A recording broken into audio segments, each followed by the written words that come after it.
Hello, Flame community. This is Jeff Kyle with the Flame Learning Channel. The Flame 2026 release introduced a complete overhaul of project creation and management, introducing new and improved levels of control both for individual users and for facilities with complex pipelines. And with the Flame 2026.1 update, we've seen even more improvements along the way. In this video, we'll cover creating and managing projects and what's changed in project conversion, archive restoration, and collaboration workflows.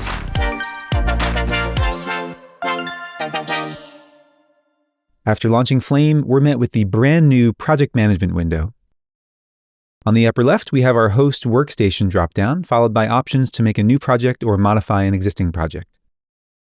Beneath that, we have our filter controls to choose to display projects that have been open within the last 2 weeks, projects created in the current version, or all projects. The center area is where our projects are listed.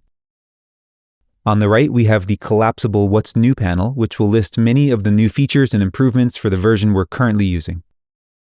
Right now, I'm on the latest release, but whenever a Flame update is available, the top of this list will include a message letting us know that we can upgrade when we're ready. If I hit the New button back on the upper left side, we enter the project creation screen. By default, the project home, setups directory, and media cache's paths appear red, signifying that they are invalid. This is because their default path relies on the project name token to generate their paths. Once a project name is filled in, they will validate and successfully point to a location on the file system. Just as before, we have the project name and nickname field, but beneath that, we have a new description field introduced in the 2026.1 update, giving us further organization options for our projects. We can type these paths manually, add tokens from this list, or browse and set a path with this button, but the defaults for these paths can be set inside the sysconfig.cfg file located in the opt Autodesk cfg.version directory. Many of these fields are mostly unchanged from legacy versions of Flame, but on the right, we have new options to specify the EXR compression used for floating point 16-bit or 32-bit cache and render files. We also have a new database and authentication section here indicating the current database mode used for facilities with security requirements. Toward the bottom left, we have a new thumbnail option allowing us to associate a PNG, GIF, or JPEG with a project. And finally, we have the option of either setting all of our current settings as the default for any new project, or saving our current settings as a template. Choosing template and giving our new template a name adds that template to a dropdown next to the new project button up here. And if we want to delete an existing template, we just pull it up and use the newly appeared delete template button down here. Projects can be displayed either in List or Tiles view. List view gives us the option to sort projects the same way we would sort segments in the Conform tab or files in the Media Hub. Using the contextual menu on the columns gives us some additional sorting options and the ability to show or hide a column. If I switch to Tiles view, we have less sorting options, but more of a visual experience. We do have access to some additional information about the project in this mode via Alt or Option click, which behaves the same way it does on a sequence, segment, or clip inside of a project. Using the contextual menu on a project gives us quick access to open, manage, or delete the project, but it also lets us assign a color to a project with a new project color coding system, similar to color coding in other areas of the application. If we look at the preferences inside a project, under System and Color Coding, there's a new Project Management section on the right side where we can create these associations.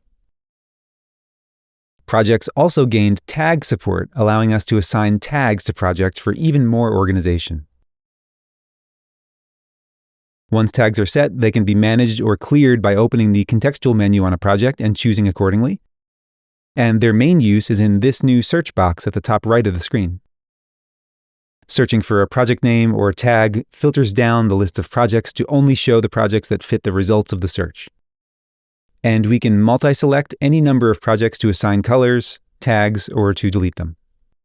Here at the bottom center in the Workspace section, we now have the ability to create a workspace for the project without opening the project, and we have options for naming our workspace manually or with any of these tokens. Once a workspace exists, it can be selected with this dropdown and then deleted with this button on the right without having to enter the project. When we open a project created in a legacy version of Flame, depending on which legacy version was used, we have a few pathways ahead.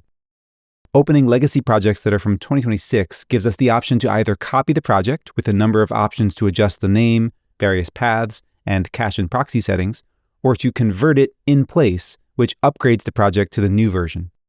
Opening legacy projects from prior to 2026, the copy project option is locked to only copy, and we are not able to convert it. It's worth noting that when we copy projects in this way, Flame keeps the media cache on the same file system used in the legacy project, and also creates file system hard links to avoid duplicating media. Future versions of Flame may one day remove support for converting legacy projects, but we will always be able to restore those legacy projects using Flame archives.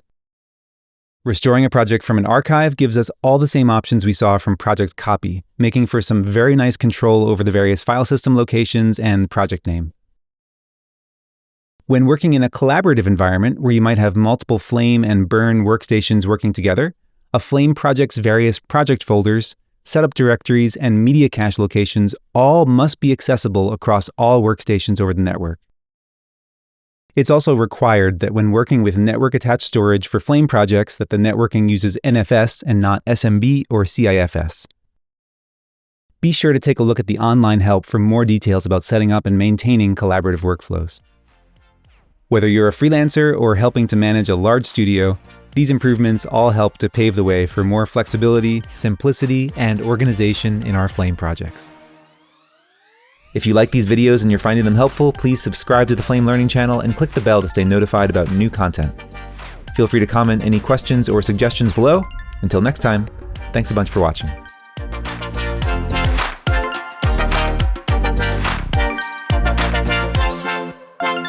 Bye.